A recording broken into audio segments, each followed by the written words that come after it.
बालेश्वर जिला जलेश्वर ब्लॉक शेखरपुर पंचायत राजनर गाँव में आसंता नवेम्बर 7 तारिख 16 तारिख पर्यंत जगन्नाथंकर 32 बेश आरंभ हो। एक कार्यक्रम में महाप्रभु सुनावेश सहित 32 भिन्न भिन्न बेश श्रद्धालु दर्शन करेंगे।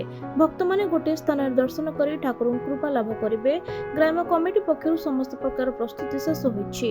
पुरी जगन्नाथ पाखे पूजा होउथिबा रीतिनीति अनुसार एक ग्राम में महाप्रभु को पूजा अर्चना करा जिवो बोली सभापति गौरहरि माणिक सूचना दैछन्ति।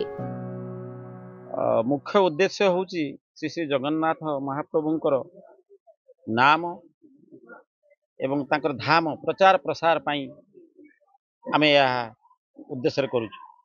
एवं जो भाई माने पूरी धाम पहुँचीबा को अक्षम अछंती, जो माने से पहुँची पारु नाहंती, सेमानंक पाई विशेष करी ए जगन्नाथ 32 बेशरे 32 रूपंकर पूजार्चना चर्चा रे रखी पुरी भलिया महाप्रसाद बंटन करी जदि पुरी आमे हेई परिबानी किंतु पुरी रु आसुथबा ब्राह्मण नन्ना पंडित मानकर सहायता रे पूजार्चना को उपभोग करि परिबे।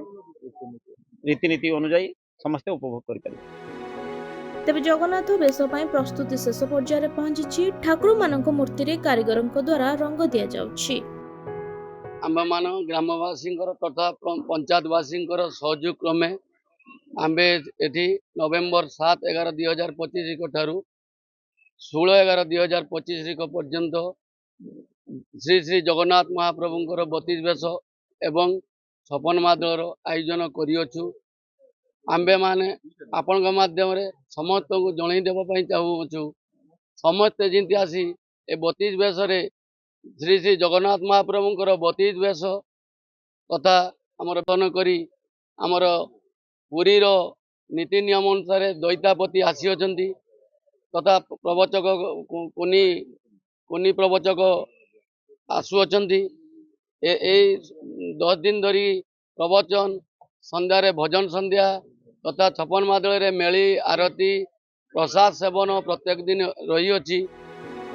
जलेश्वर चिन्मय कुमार दास को रिपोर्ट, खबर ओडिशा।